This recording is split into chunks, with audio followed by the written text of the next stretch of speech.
So today's guest is from Miami, Florida. You are in a very cold region and you're using smartphones and nobody thought about like having gloves with capability to use touchscreen. Very few amount of glove companies that were doing touchscreen gloves. And every single touchscreen glove had a little... He's been through not one, but 3 startup journeys. This was your first startup, right? Lot of experience and a lot of, hard things came in. Then when you moved to the second startup, what happened? The second startup was... After this second startup, then how did the idea of safes came in? Basically, we had a situation... Having spent 15 years building products and into sales, please welcome Oscar Hedaya and let's chat with Oscar and know his story.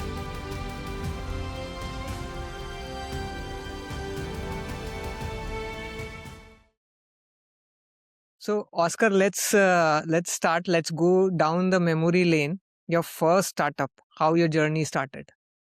Yeah, my first startup was about 13 years ago. And I was working for a clothing company.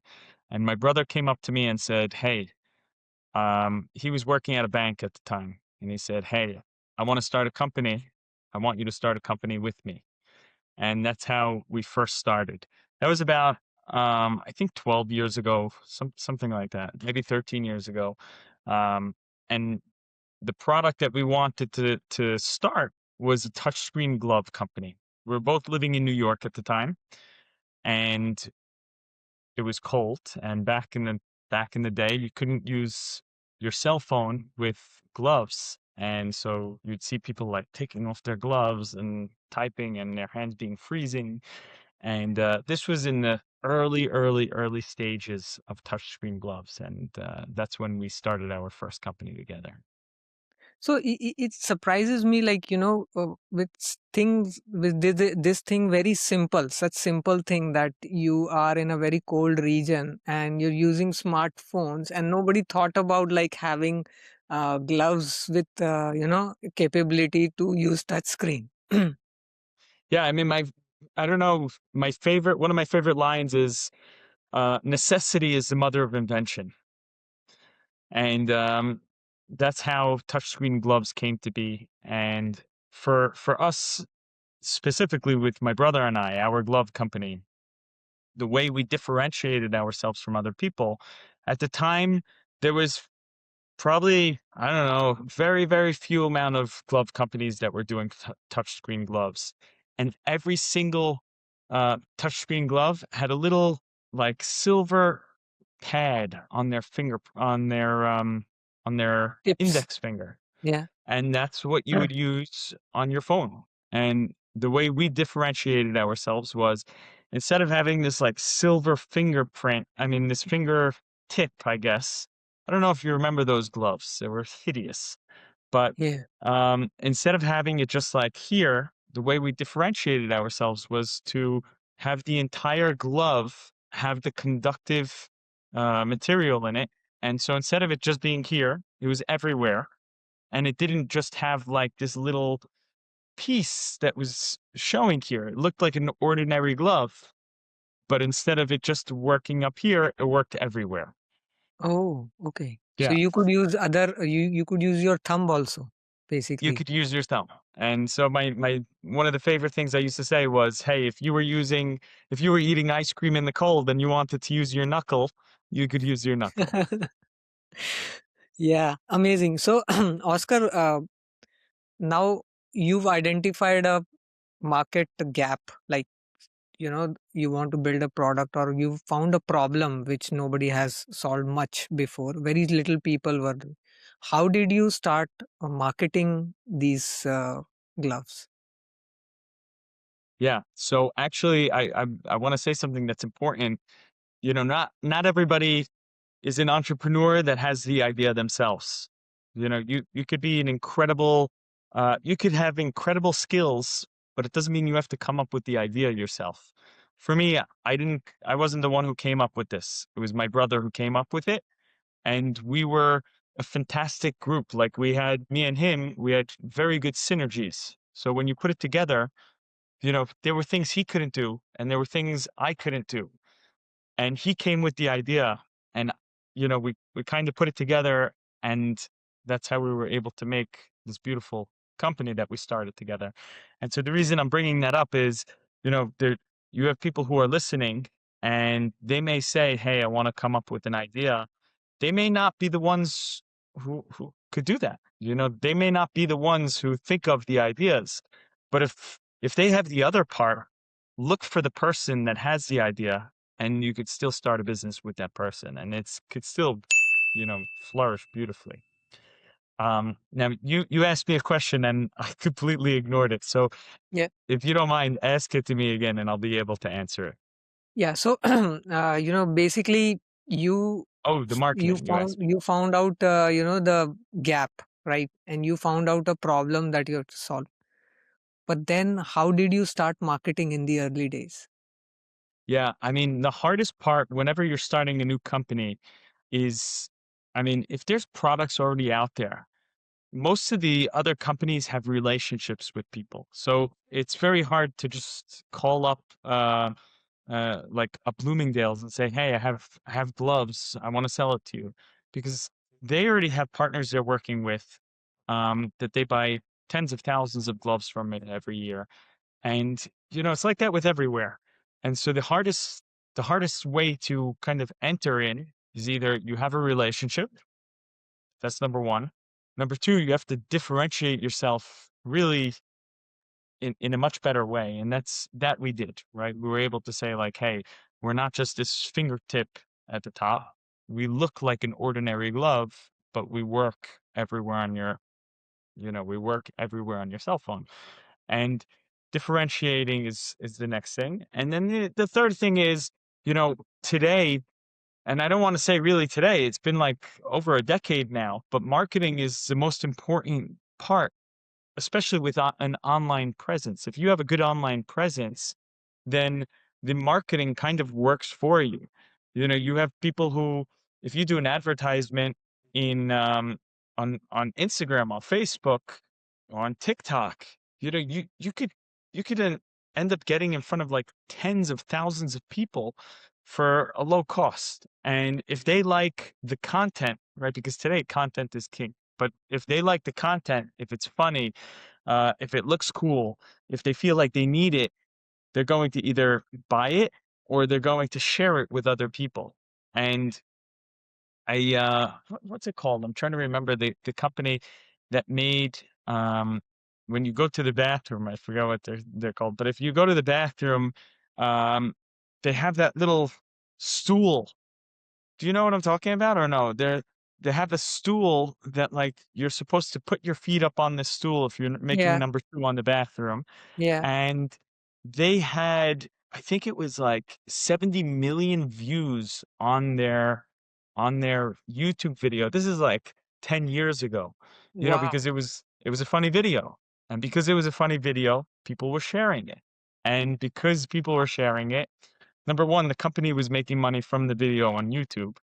But number two, people were becoming aware of the company and of the product. So, you don't have to have $10 million in the bank to kind of get your product out there. For us specifically with the gloves, we went to um, at the time, where was it? It was uh, I forget what it was called. It was a company that was doing Fab. That's what it was called. It was called Fab. Fab. Yeah. I don't know if you ever heard of Fab. They're not No. in business anymore, but they were doing. Ashton Kutcher was a big investor in Fab, and they were doing those like these sales that would go on for like 3 days, and they would find like the most random companies with like really cool product, and they would go on there. And we became within like we had every company has about 3 days um to do their sales. And with our gloves, we sold out in like a day. So we didn't end up having any more inventory. So our our sale from 3 days went to one day. And every time we went on, we just kept selling out and selling out and selling out. And that's how we started our company. We went on this one outlet, and we were on fab.com and we sold out and we became one of their top products. And after that, a lot of other doors started opening for us. And then on top of it, whoops, sorry about that. On top of it, we also were, reaching out to different companies, different places to sell our products to. We wanted to be in a unique place. So for us, like we would sell to like the Guggenheim Museum, we would sell to the Met, those cool products that were functional that you would want for in your everyday life. Cool. So, but the question is like, when first few people tried, right, the glove, what was the reaction? What was there? What? What was their reaction? Oh, everybody was like, wow, this is so cool. This could work on my cell phone. This is incredible. And I think, I mean, we weren't cheap. We were about, I think, $25 a pair of gloves. Um, it's not cheap. It's not expensive, but the manufacturing costs for what we manufactured, because we were putting uh, basically conductivity throughout the entire glove, it costs a lot of money for us. I think we were spending like $6 or $7 a pair of glove back in the factory. And then on top of it, you had to get it landed, you had to pay shipping. We air freighted a lot of the goods because we just kept selling out. Um, I think, so people loved the product. And we also had we had some other like cool little gimmicks in there where one of the features we had was we put a magnet here inside the glove. And so when you weren't using the gloves, they would come together like this. So you never lost You like never lost one glove. one. Yeah, yeah. Yes, That's a very common thing people do. Like, they lose one from the pair. So that's smart. exactly. Thank you. Yeah, so we've I don't remember if we patented it or we just did a trademark on it, but um we were the only ones doing something like that, so we kept giving these small little like features that people could use, that people would have with our gloves. And I think when people saw them, they loved it because you didn't have this like ugly tip. That was our number Yeah. one selling point. And I'll tell you this, for that was, I think, like 13 years ago, this company. And I would even say 5 years ago, people still would reach out to me personally. I was no longer living in New York, but people would reach out to me and say, like, these are still the best gloves I've ever bought in my life. So, Wow. yeah. So it's nice to hear that. Super. And Oscar, the next part that comes is like, okay, you've built a good product, you have a good marketing pitch, right? Where people are seeing your product. Lots of you. The idea is to bring your product in front of so many people, and especially in today's times, like when you have social media and all digital marketing stuff, it's easy, right? The next part comes is sales. Why would they buy from you, right? And how did you deal with sales part of it? Because a lot of young entrepreneurs confuse marketing with sales, right? Marketing is a different thing, sales is a different thing. Yeah. So, marketing and sales, I mean, so there's two ways to sell, right? Marketing, when you're doing marketing, that's a way to sell one glove at a time to, you hope that 1,000 people see it and you convert, let's say 10% or 15% or whatever Yeah, your conversion rate is.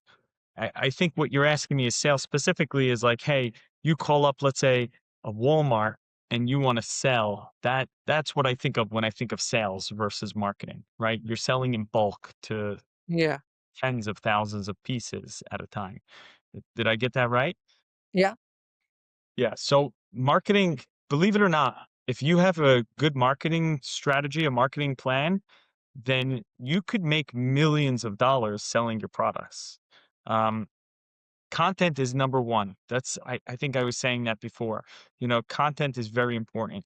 And if you're able to if you're able to get on like in a publication, if you're able to have where people are sharing your marketing videos, if you're able to get to reviewers because of marketing, then in a way that's a very big sales piece. But I think what you hit right on the nail was a lot of people focus just on marketing and not Yeah. on sales, and it hurts them. And you kind of have to have both parts, right? Don't only focus on marketing and don't only focus on sales. You kind of have to have both of them there. I think one of the most important things for me, because this is the third startup that I'm involved in, but is really, it sounds silly, but it's very important to have the go-to-market strategy.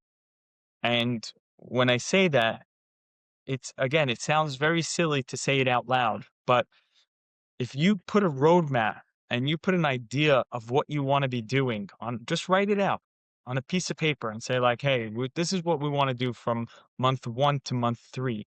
And these are goals that we want to have. If you're able to kind of like put that picture on a piece of paper and say, we're willing to do this much in marketing. And if we don't hit that goal, then we also need to make sure we're doing enough sales, right? Because like I was saying before, you could have a crazy marketing plan, but if it doesn't hit sales, if you're not making money from it, it's a worthless marketing plan, and vice Yeah. versa, right? If you have an incredible marketing plan and you're making tons of money in sales, then, going and calling stores can kind of like take a back seat for a certain amount of time. It depends on how you want to grow.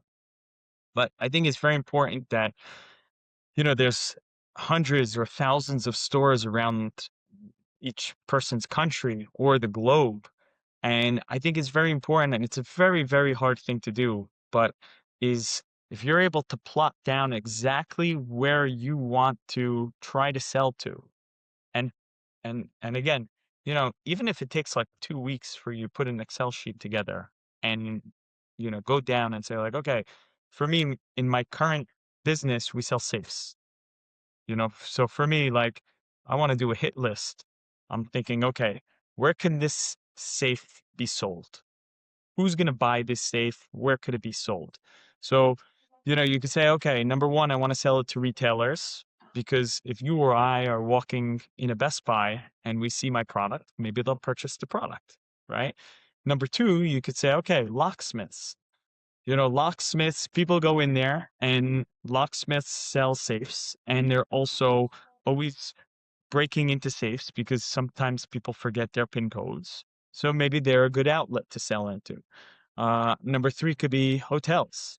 And again, I'm just high level talking this out, and then you could say hotels.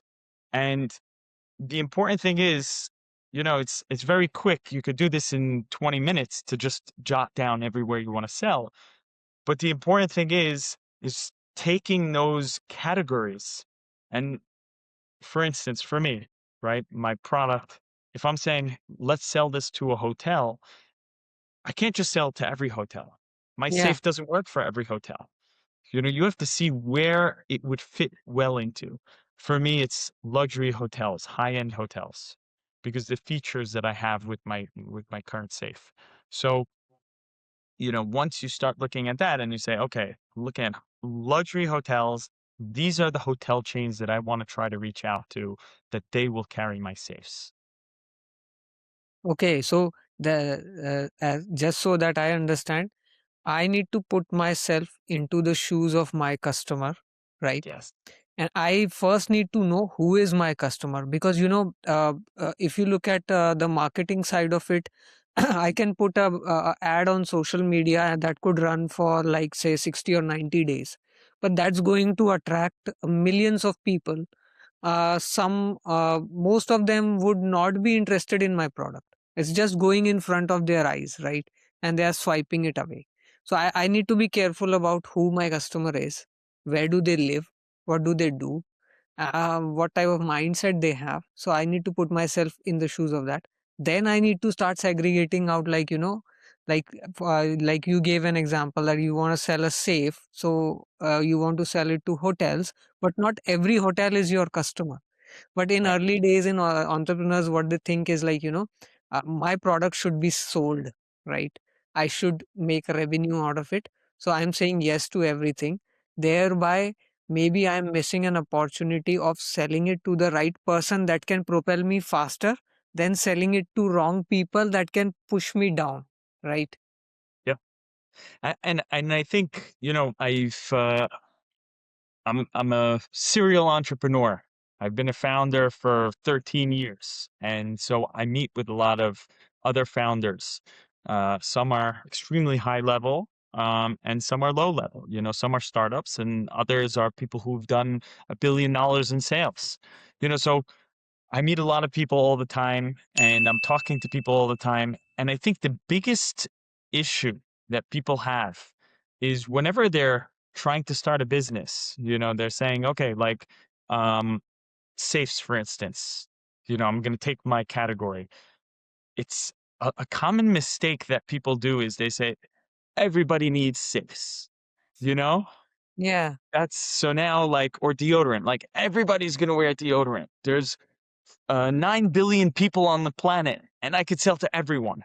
And that's not really realistic. And it's very important for people to kind of like focus whenever they have this product. And you basically said it in marketing, right? You have to know your demographic and segment them out because to say this is great for everybody, you know, it's very nice to say that, but not everybody buys what you're selling. And there's really, it's a small percentage of the world that is going to buy your product. And if you're able to focus on those people specifically, that is where you could, if you put your energy and your, like you were saying, it's not just shooting a hundred rounds everywhere, but if you're yeah, focused and you're shooting in one direction, then that's gold, and I think that people don't do it enough. And it's very easy to say, like, hey, I sell sunglasses and we could sell everybody sunglasses because there's sun everywhere. But you have to focus and say, like, hey, what's so special about your sunglasses? That's number one. You know, you have to, you kind of need to do a SWOT on your product all the time. And okay, the sunglasses, how much do they cost? How many people could afford the sunglasses? You know, this is, and the other thing also is, people, whenever they're making a product, a new company, they think that like, hey, this is great. This is my brand. This is a brand. But yeah, I learned this when I was doing my gloves where, I would go to sell my gloves and some buyers would say, but you don't have a brand. And I would say, no, but this is my brand. It's a known brand. And they would say, well, it's not known, it's not big enough. You know what I mean? Like, it's not like you're selling Oscar de la Renta, where everybody is saying, yeah, like, I know that brand name, or Ralph Lauren, right? Like, my brand name at the time for me it was an incredible brand name. It was an incredible logo. But if millions of people don't know it, are they willing to pay for it? And whenever you're trying to sell to companies, that's their number one hesitation. Because at the end of the day, they have, and I know we're jumping around a little. We spoke about marketing and now I'm going back to sales. But if you're calling a company to sell your product to, right? If they have $1 million that they're going to be spending in gloves, let's say, if they're choosing me, they're putting money behind my company instead of another company, like, again, like Ralph Lauren. Why would they use Oscar's company instead of putting money behind Ralph Lauren, which a lot of people will buy just based on a brand name rather than the product itself, right? And so that's something that's very, very important. Only because you may have an awesome product doesn't mean that somebody's going to go buy it, right? It is very difficult to start a company and to have an awesome product. But the most difficult thing is once you do like 90%, that last 10% is really the sales. And if you're able to get people to buy your product, and that's really the hardest thing. wow. So basically, uh, there's a journey. When you start, then you get a market validation, and then basically people start buying it. And then when millions buy it, only then it becomes a brand, right? But for you, Exactly. when people start buying it, it becomes a brand for you as an entrepreneur, right? But then Yes. it's not a brand for everybody else. So you need to go out in the market, go out there and find out, like, is it really become a brand, or is just you thinking it's a brand, right? Because you are always going to uh, like your baby, right? Exactly. But it doesn't mean that everybody else in the world will like it, right? Yeah. So that's superb. So Oscar, so you started this glove company, right? You guys started selling more, and there were lots of orders, right? Lots of orders, lots of shipping happening, and lots of chaotic situations happening at the back end, right? So share some experiences about that. You want horror stories? What would you like to hear about? So Yeah. I'll tell you one of the horror stories that we had. Um, we were selling hundreds of thousands of gloves in a year. The biggest problem with I mean, gloves specifically is people buy them. It's seasonal. People buy them only in the winter. And if the weather doesn't get cold enough, people don't buy them either. Right. So for us, that was always one of the hardest things. So again, like we're talking about like products and segments and focus on what's important and who the target audience is. So if you're going to come up with a company, if you're going to come up with product, it's something that I learned in my early days is not everybody wants gloves, you know? Not everybody needs gloves. That's the other part. Like if you're in Canada and it's -10 degrees, you're buying gloves. For for you, it's great. But if you are in Texas and it's 50 degrees, you don't need gloves. Yeah. If it's 30 degrees, some people may say, hey, I'll just put my hands in my pockets and I won't use my phone. And if I do, it's for a couple minutes. So I think it's very important that, like, again, you may come up with forecasts that you think you're going to sell a million gloves. I'm using gloves again as my example, but we could think of, hey, we're going to sell a million gloves this year, but only because you think that's possible doesn't mean that it's going to happen, right? And I'm kind of jealous for anyone who starts a business today in 2026 because today you have AI, you have ChatGPT, and they're incredible. They are incredible. When I say they, I'm talking about every AI company. If you're starting something, you have an incredible resource at your fingertips. So you could talk to it and say, like, hey, this is the market that I'm thinking about. Help me validate it. Will it work? And not just will it work. For me personally, whenever I talk to I say, what are the odds? So instead of just getting a yes or a no, instead you'll get like, yes, there's a 10% chance that you're going to sell a million pairs of gloves. So I I really hope that everybody uses AI to help you because you could save a lot of time, a lot of money, and a lot of resources that you may or may not have by using AI to kind of give you, like, you're getting an expert for $20 a month, which is incredible. Um, I think I veered away from the question again, but ask me the question again if you don't mind. Yeah. So I was talking about, like, you guys were selling millions of gloves a year, right? Yeah. So operational challenges and the Mm, chaos behind it. yes, chaos behind it. Okay, great. So, um, it's funny because like when you're there's two parts, right? There's three parts really. Number one, you're manufacturing a product. Almost everybody, unless you're in an AI business, you're manufacturing something, right? A physical product, more specifically, is what I'm talking about.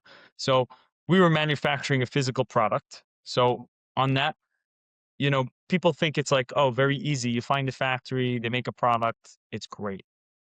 After that, you have shipping, and then you have selling, right? So those are kind of like the three key points that I wanted to talk about. So number one, manufacturing. So we were manufacturing with factory for years, and we were manufacturing the same product over and over and over and over. And what happened was, number one, whenever you work with a factory overseas, the hardest part is uh, trust is very important. And as I don't, it depends. For people in the US, I think that we trust much more than some other places. I wouldn't even say the US. I think it's Western world, Western countries, they trust more than, let's say, Eastern countries do. It's very important. I want to tell you about my story. When we had gloves, for instance, we were manufacturing these gloves on repeat, month over month, month over month, month over month. But we had these factories that we were working with for years, and we trusted them. And there were times that they were not manufacturing the product the way we wanted them to. For instance, there was conductivity that we used in our gloves, and that's how you were able to use the gloves on your cell phone. And we had this factory that we were working with for years, and without telling us, they wanted to cut costs and make more money for themselves, so they decreased the amount of conductivity that they were using in the gloves. And so we had a manufacturing like horror that we had about like we had tens of thousands of gloves that were manufactured that we paid for, that when we were testing them in the factory, they weren't working. They were working Oh, some, not fully. Yeah. So you're talking about like hundreds of thousands of dollars that we spent in manufacturing these gloves that, hey, we're just on repeat. We're doing the same gloves over and over. But the factory, because we trusted them and they knew we trusted them, but they wanted to make more money. So they cut corners and didn't tell us. We had thousands and thousands and thousands of gloves that weren't working and weren't up to par with our brand. And that was the first horror story, right? You have those three different parts. The first part is yeah, manufacturing, and it's very common. Um, and I'm not saying this to be offensive to anybody, but it's just a different culture, But it's very important that you have with your manufacturing partners, if they're whoever they are, it could even happen in the Western yeah, world as well, but it's very important to, number one, make sure that you test all your product. And only because you're running it constantly doesn't mean that on your 10th production run or your 100th production run that it's going to be the same. So it's very important for us specifically in every single business that I do. I make sure that I do that. Spend money to test your product. Make sure, when you're doing quality control, when you're doing QA, that you're everything is tested, every single piece that you think is important to be testing. Because at the end of the day, factory could be your friend, but they may not really be your friends. They may not really have your best interest at hand. And on top of it, not just manufacturing, but also payments. And my recommendation to people are try to do letter of credit as much as you can. Letter of credit is from the bank. You go to your factory, you say, hey, this is going to cost $500,000. Instead of paying a wire transfer, I would do an LC. Go to the bank and say, hey, we're paying $500,000 to this factory for this production run, and these are the requirements that it has to have in order for you to release the $500,000 to this factory. And for me, I think that that's a big lesson that I learned many, many times over. Um, because it's unfortunate, but sometimes people cut corners, and the yeah. only way to kind of like have an insurance policy for yourself is to have an LC with the bank.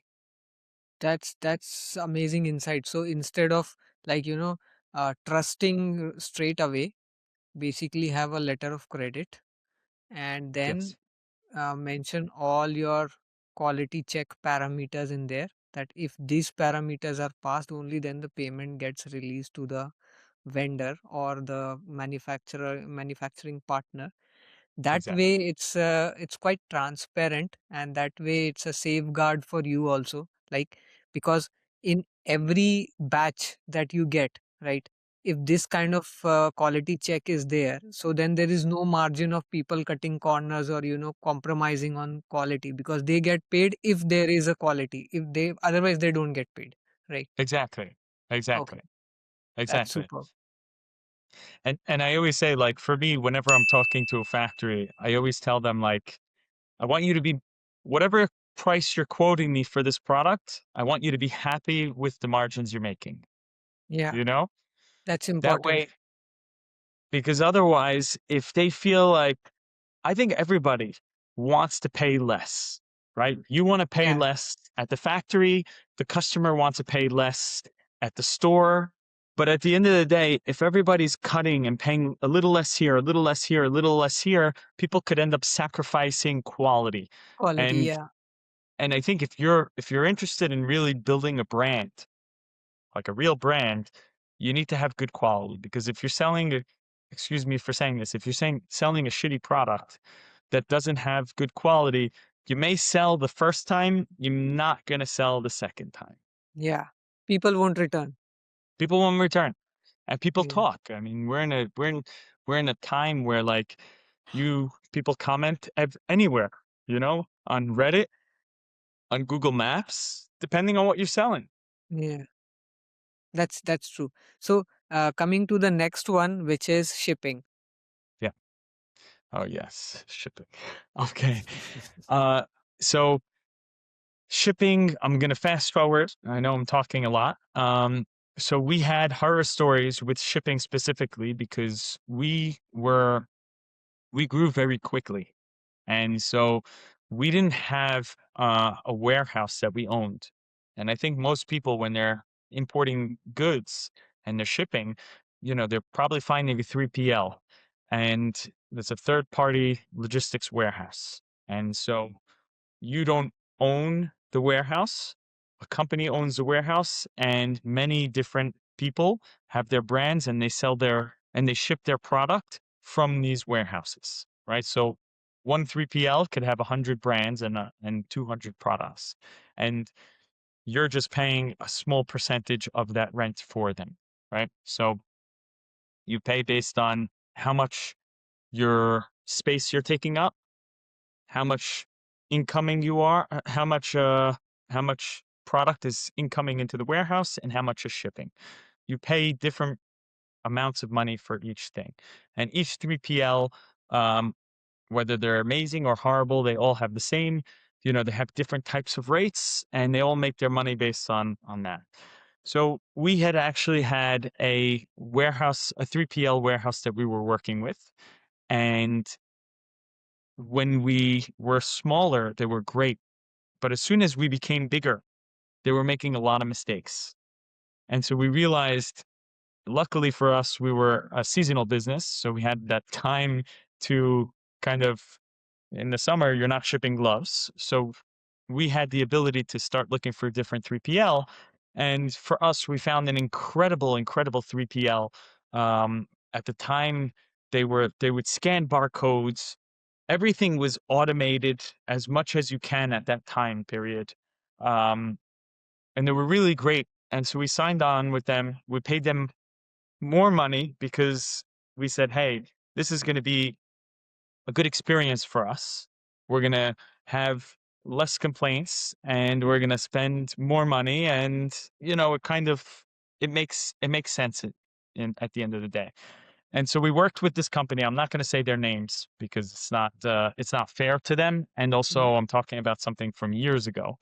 Um, but we we worked with them, and I would probably say the first couple months that we were working with them, everything was perfect and smooth, and they were shipping tens of thousands of gloves, and everything was great. And then I don't know what happened to this warehouse, but basically maybe it was whoever was their manager, or maybe they needed more employees. But basically, what was happening was every time they were getting an order from us, they weren't shipping the right products. And so, yeah, so somebody was ordering a black glove and it was size large, and this warehouse would just take any glove that they wanted from the racks. And so they were shipping like a red small. And Oh, yeah, yeah. And we were, because of the type of product we were essentially we were a cheap product. You know, we were between $20 and $30 for a product, and we were a winter product. So most of our sales came from Christmas gifts. And what happened was, you know, it took weeks, let's say, or because some people buy gifts in October yeah. to be able to gift them in December. December, Or yeah. and so you had like hundreds of thousands of gloves that were shipped, and not all of them were shipped correctly. And what ended up happening, because this factory, I mean this warehouse, and they would scan the barcodes. I don't, maybe they weren't scanning barcodes anymore. Maybe that's what was happening, but they were shipping incorrect quantities. So sometimes people would order 3 gloves and they would just ship 1 glove. And um, in January and February, we had thousands and thousands and thousands of emails of upset customers that were complaining about, hey, we didn't get the right size, we didn't get the right color, we didn't get the right quantity. And this wasn't our warehouse. So we don't know where the problem started, right? Like, how do you even fix this? This is like weeks later. How do you say, like, okay, the factory, I mean, the warehouse said 3 gloves were shipping, but only 1 shipped. So now our inventory was all messed up also. Yeah. Everything, it was a complete disaster. And I would say it's very, very important to find a factory, a warehouse that works well. And on top of it, my takeaway for me was, if I could go back in time, if I could go back in time, is specifically send somebody to the warehouse every so often. You know, let somebody from your team, um, who's not part of the 3PL, let them go once a week, once every 2 weeks, depends on how big you are. Let them go and make sure that the 3PL is doing the proper job. Because otherwise, I mean, you have somebody like me, we lost hundreds of thousands of dollars in one season because of a 3PL that was doing mistakes that we found out too late. So if I could go back in time and you know, it's not for everybody. It depends on the product you're selling. You know, we had, let's say, 100 SKUs, 200 SKUs. Those are different barcodes, right? 200 barcodes, because you're talking about a different style, a different color, a different size. You know, that's where things could kind of come into being handled improperly. So if you're able to, and you have a 3PL, my recommendation is have somebody fly out every so often, so you Okay, could try to so avoid those that losses. that must have been a very hard situation where you are basically you got hundreds and thousands of emails from customers and complaining about the we didn't get the right product. Okay, and Yeah, now there is return, and then you might need to refund the customer also. Some may want the glove, but they want the right size for them, right? So, yeah. uh, how did you deal with this mess? Like, what was your strategy at this time? So we definitely were not equipped for the incoming emails. We were not, like, we had to hire, I think we we hired and we outsourced, because for us to bring in, let's say, 10 different people handling emails every day, customer service, it we couldn't do it. We couldn't deal with it. So we outsourced a customer support company to handle. And the way these customer support companies work is they may have, let's say, 10,000 people who work in their company, and then they take a certain amount of people based on the volume of emails coming in and the requirement of allotted time, they're able to say, okay, now this week we're going to put 100 people on Oscar's glove company. And when it started to slow down, they said, okay, we're going to leave 10 people on and move 90 people into another company. So um, that's why we ended up outsourcing the customer service. But the problem is for us, the customer service, like we just this one season just had we got hit after hit after hit. And this customer service team, which was good in the beginning, I guess they needed more and more people on our team. They weren't they weren't educated in our product, and it was just, you know, people were they were giving the wrong instructions to customers.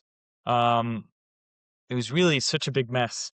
And you're asking like, how did we deal with it? Yeah. Um, it was impossible. I mean, for me, there was a time period that me and a lot of other people in the company, instead of being able to make sales calls and work on the things that we had to be working on, we were dealing with customer service.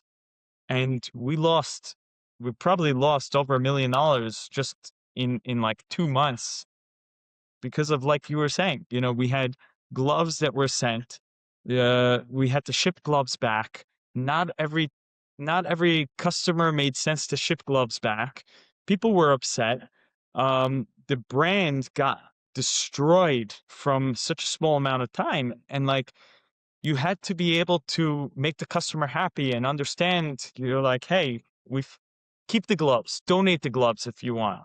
We're going to send you another package out of our own, from our cost. And so then again, you're having, let's say, $7, depending on the type of glove, but let's say you had a $7 cost in China, and then you had to pay 20% duties, and then you had to pay to ship it to the Yeah. US, and then you had to pay from the US to the customer. I mean, you could talk about a guy who spent, let's say, $50 in an order, but at the end of the day, we maybe spent another $80 to make it right, to give the Wow. customer the products that they needed.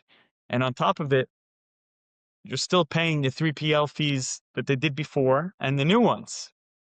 So it's I would probably say the most important thing is, if you have, and I think this is why I love like the US government, for instance, is because there's something called checks and balances, right? Yeah. So one person can't just go off and say like, hey, we're going to go spend $10 billion this year.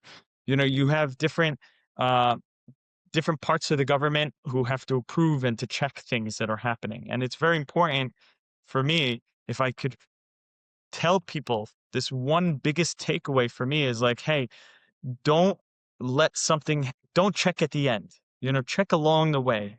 Check along Yeah. the way to make sure like everything is going smoothly. Make sure they're using the right materials at the factory, when that's going well, and then they're going to ship it, make sure you go to every so often, check the 3PL or the warehouse. Make sure that you receive the right quantities. Make sure that when you're going to ship it, you know, people are check. Do as many checks, because if you wait too long and you wait till the end, then it's kind of like this bottleneck of just a lot of loss and headache. But if you catch it in the beginning, it could save you a lot down the line. Yeah. So what I can gather from this is like, you need to keep on auditing on regular basis. And Yes. it's not just about you manufacturing the product. You have other partners, and you need to have a system around this, right? Because if you are blindly trusting and basically you're thinking everything will go right in the end, then you're bluffing, right? Because it is going to happen that something or the other is going to happen, and something or the other is going to fail, and if you don't have a fallback, then you are going to get hit hard, right? Like Exactly. in your case, like many customers started complaining, then you cannot handle those many complaints, so you outsource to a company who could handle those customer complaints, but that company started making mistakes again and then and then it became a kind of like a butterfly effect, right? It's cascading, right? One thing goes wrong, then the other, then the other, then the other. So it's important to, like you said, like that's a beautiful insight, that you keep the checks and balances in place and you don't wait till the end, right? You keep on auditing it in between, so you can catch that before much of a damage is done. So that's amazing. Exactly. So Yeah. Oscar, moving on, like this was your first startup, right? Lot of experience and lot of hard things came in. Then when you moved to the second startup, what happened? So the second startup was electric bicycles, electric scooters, skateboards, everything. Electric mobility was the category. Okay. Um, we built that business from doing about $500,000 for about 6 years. Um, and then from that, I came in as a partner a little later on, and the original partners were doing about that revenue for about 6 years. They were losing money. They were putting a lot of money every year just to like try to build this brand, and it wasn't going anywhere. And when I came and got involved in this company, basically within 3 years, we went from about $500,000 in revenue to about $43 million in revenue. What? And so, From yeah, half a million to $43 million yeah, in 3 years. Okay, how did yeah. that happen? And within, I think within 5 years, I was no longer at the company after that. I ended up leaving the company for trust reasons. I wasn't happy with the partners that I had, so I decided to leave. But from within 5 years, I think they were doing 110 million after I left. Wow. Yeah, So yeah. so how did that happen? Like half a million to 43 million in 3 years. So number one, product. They didn't have enough product. And when I say enough product, I'm not saying they didn't have inventory. I'm saying they didn't have enough types of product. And so they had uh, these okay quality product, and they had three items, and it just wasn't enough to like options for people to want to go purchase product from these people. And so within the first year of me, and so my background was in product development and sourcing and manufacturing and also sales. But the first part was always like, hey, let's make awesome product and then sell those products. And so the first year we had, after I came on board, I spent most of my year in China. I was there, I don't know, like 60 times. Just kept going back and forth from the US to China. And maybe that's an exaggeration, maybe not 60 times, but it was at least 20 times that year that I was literally traveling nonstop. I spent months and months in China. But at the end of that year, we had about 54 products. So there's a whole And new range came in, and then that exactly, range you could have different type of customers who would buy, right? Rather than exactly, restricting yourself into two or three products which are basically very specific and niche to some kind of audience. So the range increased. That is how the sale also increased. exactly. So that's one part, right? We had more products, and you said it exactly correct. But now also when we went to, let's say, Target, and we went to sell our product, you don't have three options. You have 54 options. Number one, that made us look like we were a $50 million company when we were doing less than $1 million in sales, right? So all of a sudden, the fact that you have so many products means that you're an expert in this market, right? So all of a sudden, these companies thought we were huge. That was number one. Number two, you're also more trusted. And number three, they're not buying every product. I mean, you're showing them, you're saying, hey, this is our our line items. I mean, this is our product uh sales deck, which has 54 products. But we're only going to focus on these 6 products for you. These other ones are not for you. But we're showing them, let's say we would focus on like 6 products, and we would say these are the best products for you. And they liked, number one, that like we would take this whole line of goods and just like narrow them down into this small little segment. And we would say, okay, based on your type of customer, because the target customer is not going to go spend $3,000 on a bicycle, so we got rid of a lot of products and we focused very heavily on what items we were going to show them. And um and that's how it started. And on top of it, we sold really good product. And that was in the beginning with me. And one of the reasons I decided to leave was I wasn't happy with the products they were selling anymore. I kind of went away from manufacturing and I started going more into sales. And so we had a manufacturing team, but I was selling product that I was promising the customer one thing. It may have said, hey, you're going to get 20 miles range on this thing. But then the customer, let's say I'm throwing out a name. Let's say they were like a Costco, for instance. Costco maybe was buying one of our products, and we were promising you would get range of 20 miles on this product, but we would get returns because people were saying, I couldn't get more than 5 miles off of this. And so for me, I, you know, I'm vouching, I'm putting my name on a product, on something I believe in, because that's what the team was telling me that we were selling, and that's not what we were selling. So I felt like I was lying to the customer. And the rest of the partners in the company, they didn't really care. They didn't care. And for me, it didn't feel right to be in that company anymore. So I left that company. But, for me, it's very important is whenever you're selling, and I know we spoke about this 30 minutes ago, maybe, Yeah. about sales. But for me, one of the most important things when you're selling is you want to be honest and you want to give a good product, because that's what's going to inevitably make somebody come back to you, right?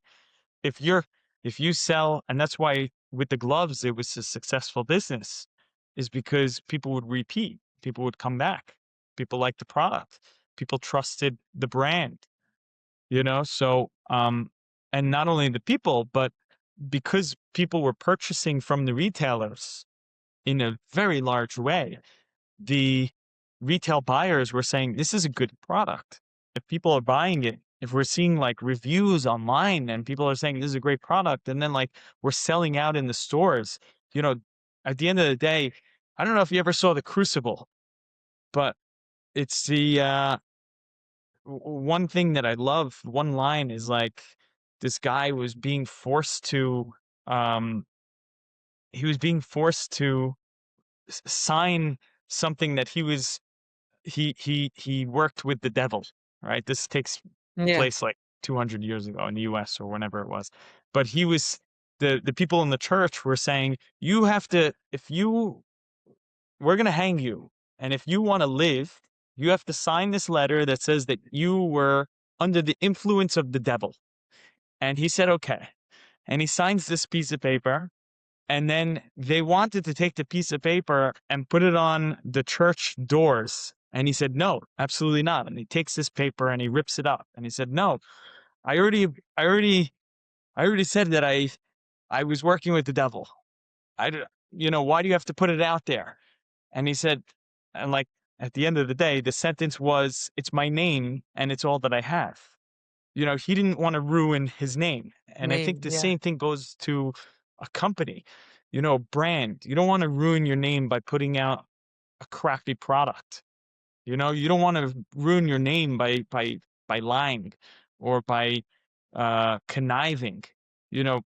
So I think it's very important that if you're able to have a good relationship with your customers, have a good relationship with the companies that are buying, the retailers that are buying your product, if there's trust all along the way, then I think that's something that helps build your brand just from that. And correct me if I'm wrong, but I I I'm a very karmatic person. I believe in karma. I think you do too, Yeah, you know? And if you're putting good out there, you're going to receive good. yeah. You know, if you're putting bad, at the end of the day, you're going to receive bad. It So comes back to you. It it comes comes back back to to you. you. Yeah. Yeah.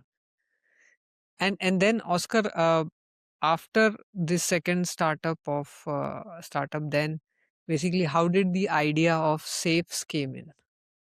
Yeah. So after I left this company, I was trying to, I'm a serial entrepreneur, always been an entrepreneur. And I wanted to come up with another, uh, company product to sell. And it took me about, I'd probably say it took me about a little less than a year, where I was going to an office every day and I was trying to find what product and type of market that I wanted to be in. I looked at like food, I looked at electronics, I looked whatever you think of, I I probably looked at. And for me, I was always into electronics. I was always a tech guy, um, but I also cared a lot about security.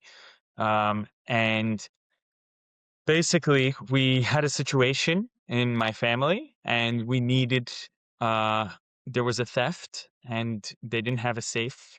And I looked online and I after it happened and I said, "Look, you need to get a safe." And I started looking online and I couldn't find a product that I was happy with, that they would be happy with in the year 2020. And that's when I said, "Okay, this is what I need to do now. This is my calling from the universe. I need to make a safe that would fit into 2020 that people would love and be happy with." Because with current safes, I'm not happy with it. And I look at them and like, you have this like crappy little digital keypad that could be broken into very easily. I don't know if you ever see on YouTube a lot of like videos. Sometimes you could just keep pushing zero on the keypads and then it just Yeah. unlocks. Um, I just I said there are no safes today that fit into, you have Ring doorbell, you have light bulbs that you could turn on and change the color. Like, why are safes so outdated? And that's kind of where I came up with the concept and the idea.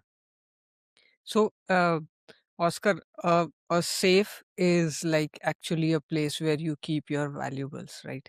Now, if you connect it to the Wi-Fi, and now if you connect it with the cameras and all that stuff, and you are accessing or seeing your safe online, how safe is that, right? Because somebody might know what is inside your safe. Yeah, I mean, so it's hard when you're making a security product. There's it- whenever you're trying to make it connected, it's supposed to hold your valuables. It's supposed to be like protecting everything that matters. And the more layers of tech that you're putting into it, technically you could be saying, hey, you're losing more privacy, or it's maybe even though you're making it more secure, there are parts that could be less secure, right? And I think that's kind of what you're asking me. Yeah.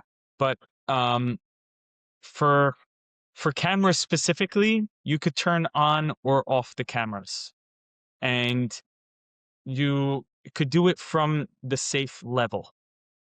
And so we have a mobile app that connects to the safe. And if you don't want to have, um, and the mobile app has a PIN code to log into the mobile app.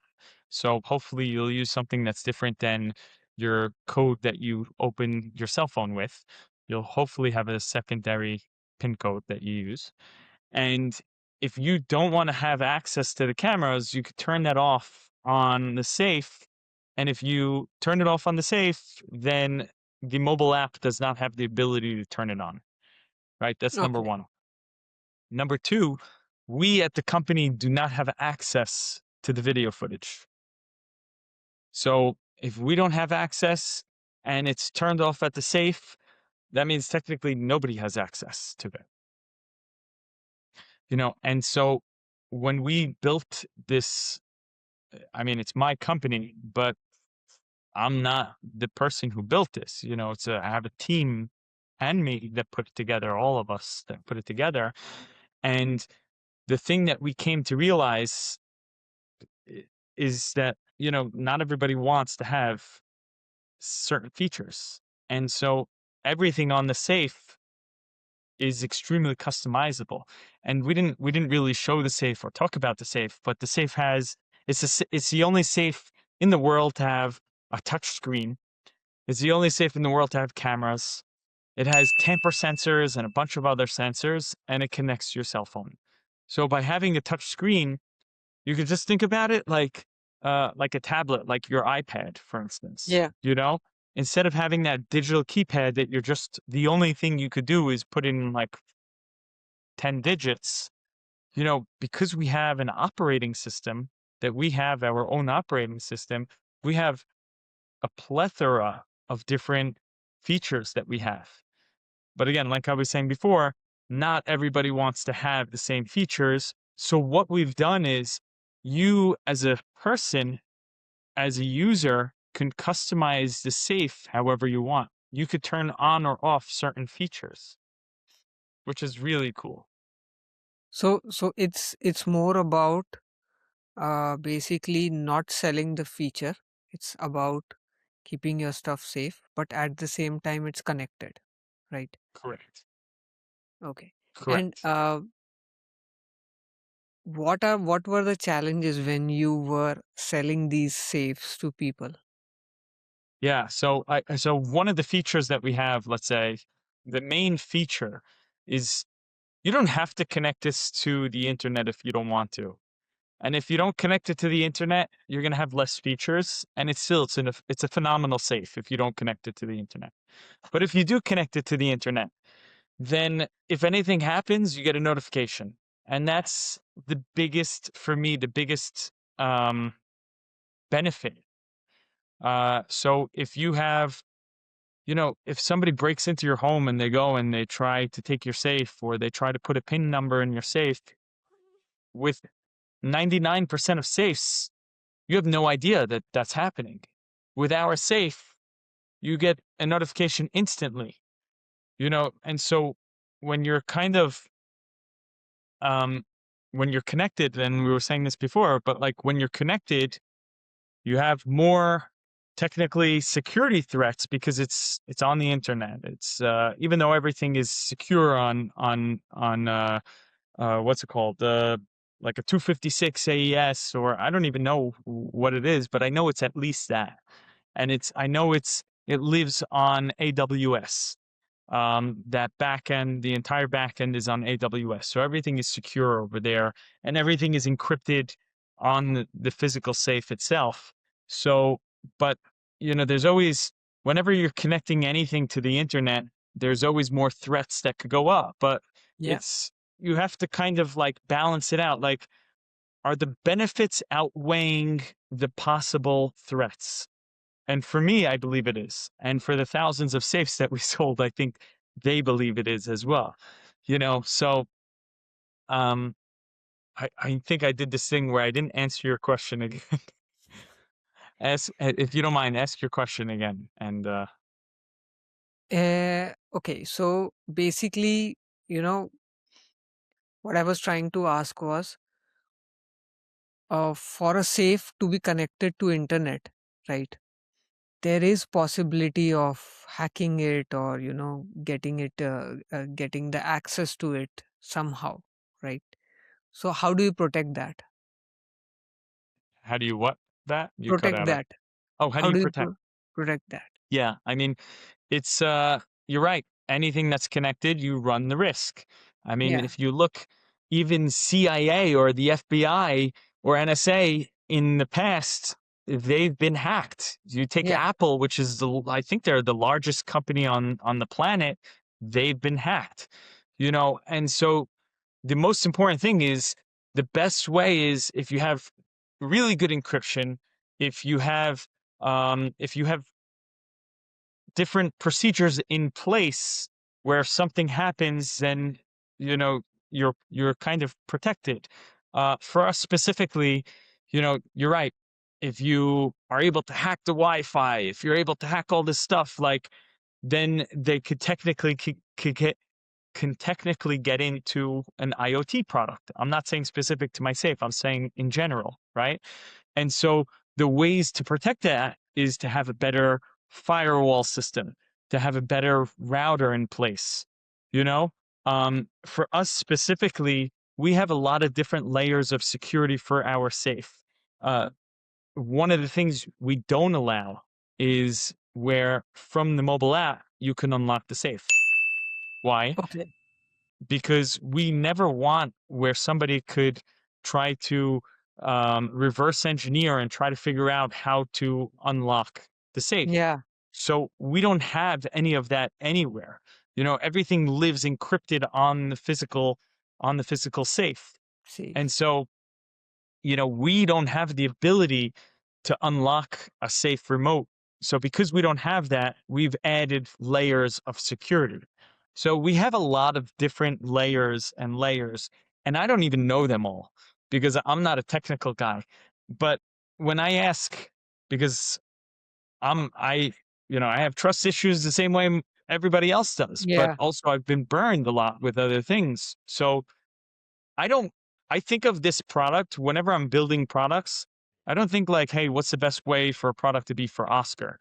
I think what's the best way a product can be for a user, And like you're asking, I ask those people all the time in my company, like, hey, are we protected if something like this happens?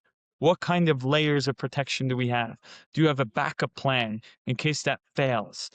So we have a lot of that stuff already in place. And again, I don't know the technicalities of it to Yeah. talk Yeah. about it, but it is something that's very important that we take very seriously because at the end of the day, we're a security company, And like I was saying before, the brand is successful only if the product is secure, if the product Secure. is Yeah. trusted. So yeah. And one funny thing, Oscar, like for example, someone breaks in and they, instead of trying to open the safe, they just take the safe and run away, right? Right. So what would happen then? Yeah, great question, right? Because that's true. I mean, right now, I'm in a hotel right now, and I'm staring at the hotel safe right here, Yeah. and it's connected by one little screw into the floor right here. But I know how easy it is because it's not even into the floor, it's into a desk. I know how easy it is for if I wanted to take this safe apart and walk away with it and I'm in a hotel, I know how to do that. It's very easy for this hotel. And this is not a connected safe. So this was going back to what I was saying before, like by being connected, you're able to have the ability to be notified if anything's happening. With our Yeah. safe specifically, if somebody moves it and you could change the sensitivity level, but if somebody moves the safe, then you're going to get a notification on the mobile app. So you'll get it on your phone. That's number one. Number two, on the safe itself, uh, we have something called a lockdown. And uh, basically, the screen becomes inoperable. You can't use the screen. And it has this horrible, horrible alarm that goes off. It's like 130 decibels. It's so loud. It's really like for a couple seconds, if you're listening to that thing for a couple seconds, it's a pain in the butt to listen to. Like I always have to go like this. So we have this massive alarm. I mean, this very loud alarm that goes on. We have uh, where the interface is essentially Everything turned is off. You jammed, can't use it. basically. Everything is jammed. And then the third thing also is our safe is pretty heavy. We have one safe right now. We plan to come out with 5 other safes within the next 18 months. But this safe is about 60 to 70 pounds. Okay. It's So heavy. you cannot just take away and run with it, right? Exactly. You could pick it up and move it from like a couple feet But I'm telling you this as somebody who moves the safe. It's you can't walk a block with this thing.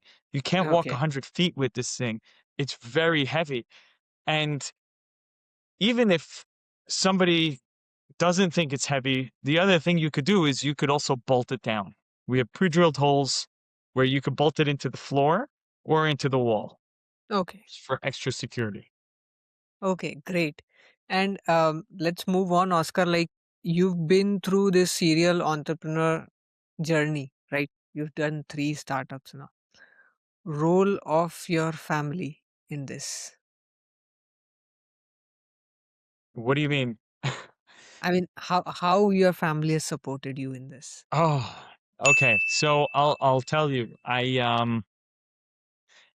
It's very important, and before I say specifically to family, I think for any entrepreneur, it's very important that if you decide to start a business and to start a company, to start selling a product, whatever you decide that you want to do, it's very important to be surrounded by people that support you.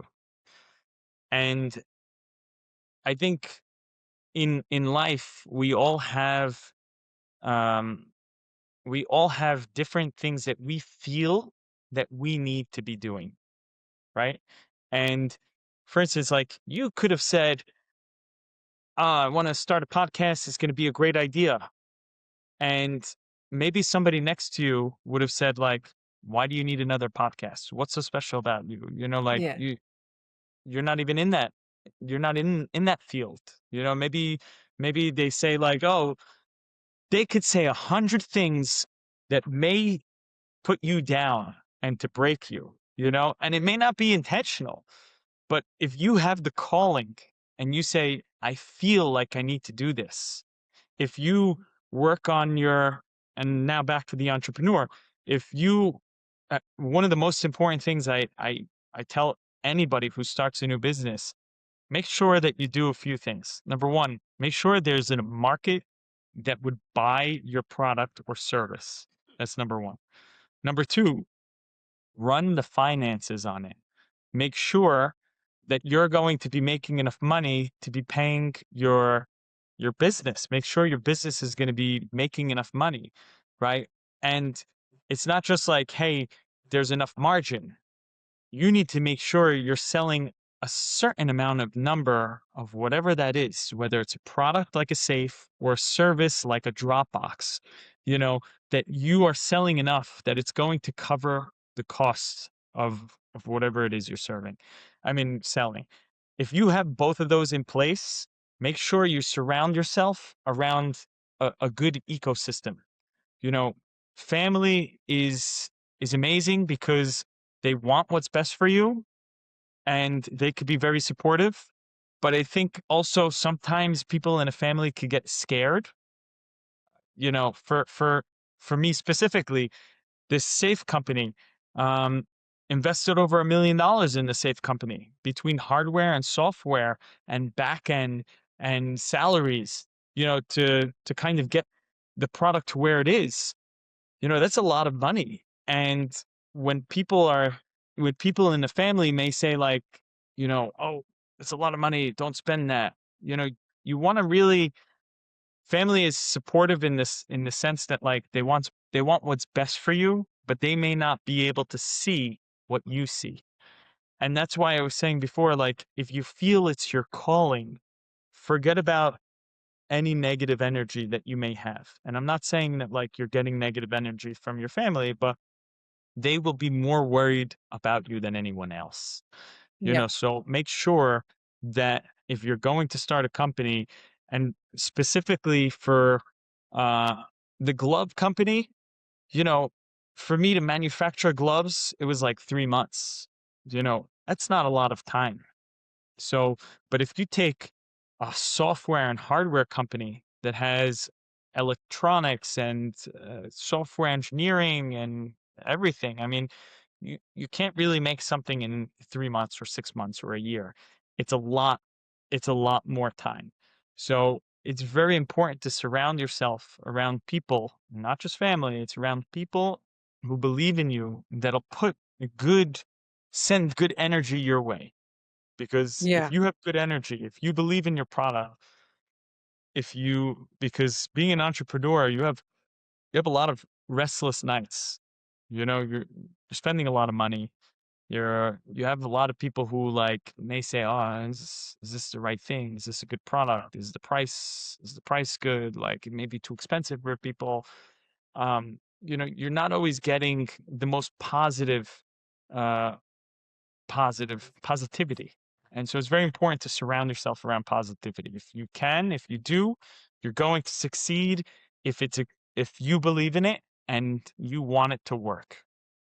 great, great. And Oscar, what is the message that you want to give to our viewers, especially young entrepreneurs? Yeah, of course. Um, so number one, what I was saying before, if you believe that you have a calling that you want to try to make more money, because that's at the end of the day, an entrepreneur, they're risking a salary, right? They're risking saying, "Hey, I have a salary of whatever amount of money that you're going to be making a year right now. This is your job, right? And you're making that amount." If you want to stop uh, taking a salary and take an enormous amount of risk, because that's really what entrepreneurship is. You're taking an enormous amount of risk, but um, the benefits, if you're successful, you also have to believe in yourself to be able to do that. But the value. I mean, you have people who make millions of dollars a year, and maybe their salary was $50,000 a year before, or $100,000 a year before. I think it depends what country, what state you're in, and what you were doing before. But the potential is a tremendous amount to make. To be able to get there, you have to eat a little shit. Like you have to understand that uh, you have to be able to risk, because not everything, like, you may have a great business idea, but it doesn't mean that it's going to take in a month. It doesn't mean it's going to take in a year. you know it could take 6 years to make it, and you have to understand that, like, since you don't have a salary, you may be sacrificing where you're going to live. You may be sacrificing the type of food you eat. You may be sacrificing social events. Maybe in the beginning, if you're not making enough money to right, because you're putting your money into your Yeah. business, you may not be able to meet your friends for a drink and to go spend 15 or $20 on a drink. So you're sacrificing a lot as an entrepreneur, but the light at the end of the tunnel, if it works out for you, is really, really beautiful. And I think most people, they get scared of that. And I always say this, everybody is different place in their life, right? They have a different amount of money in their savings account. Some people can have $1,000. Another person could have $500,000.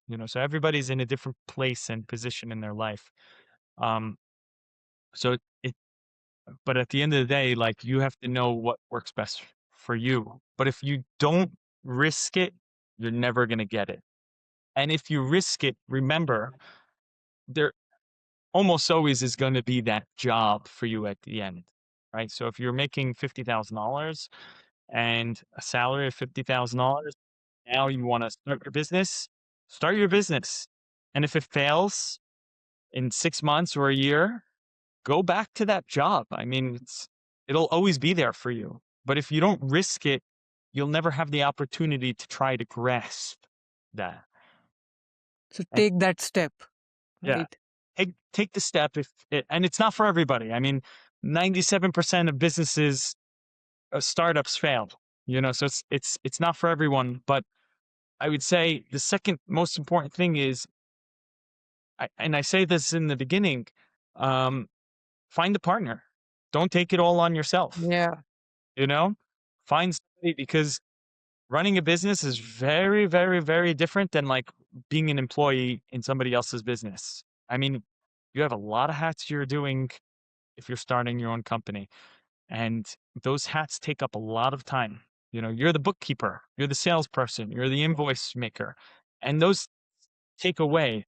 Um, and so if you're able to find a partner that is willing to put in the resources, and not just financial resources, but time resources also, that's really, really beneficial.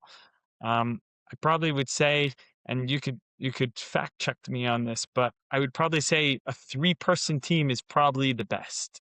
Yeah. You Entrepreneurship is actually a team game, right? It's a team game. It's not a solo play, right? Yeah, yeah, Okay, great. exactly. And to sum up, Oscar, your journey has been like, three startups, a lot of ups and downs from chaos to clarity. So, how do you define clarity today in your life? You know what? It's I'm a very like spiritual person, and I believe that things are meant to happen. I think we talked about karma before. Um, and even if something bad happens, I think it's part of your journey. I think that like if for me, for instance, the gloves company, right, that I had, you know, I learned on I learned a lot of things, a lot of issues that happened that I'll never repeat on companies now. And maybe now I'm spending lot more money. And so if that didn't happen, I could have lost much more maybe now. You know what I mean? And I Yeah, think I think everything's like a life lesson. And you know, if I'm 39 right now, and if this business failed, right? Or if it fails, in a year or two, because you don't know what's going to happen. You could have like amazing years and then something fails. But you take, there's a lot of millionaires and billionaires who made money in their 50s and in their 60s with new businesses and new products, so eh, everybody has their own, everybody has their own destiny. And so really the best thing to say, if things go smoothly, it's very nice. And you know that if things are going smoothly, it's really great. But sometimes the chaos is good also, because the chaos keeps you like alert and makes sure you're checking everything. And with the gloves thing, we had things were working perfectly and everything was clear. And I didn't have those checks, right? Like with the 3PL I didn't have. And why? Because things were going really well. But if there was chaos, I would have I would have been checking, you know? yeah, So sometimes clarity and having everything that's like working perfectly isn't always the best. great, great. That was a great insight. Oscar, thank you so much for spending time with us today. Your insights were really valuable and helpful to the viewers also. Uh, and the most important thing that we learned from this conversation was like, you are bound to fail, you are bound to make mistakes, but most important thing is you have to learn from it and then you have to adapt to the situations. Yes, exactly. Adapting is very, very important in business.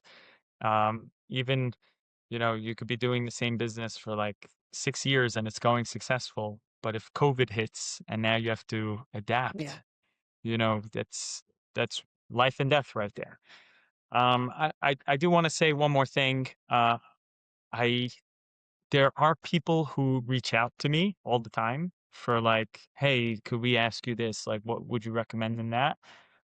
If your viewers want to reach out to me, um, I don't know if I'm allowed to say you know, go on my website and send my team an email if it's for me, and I could help anybody out. It would be my pleasure also.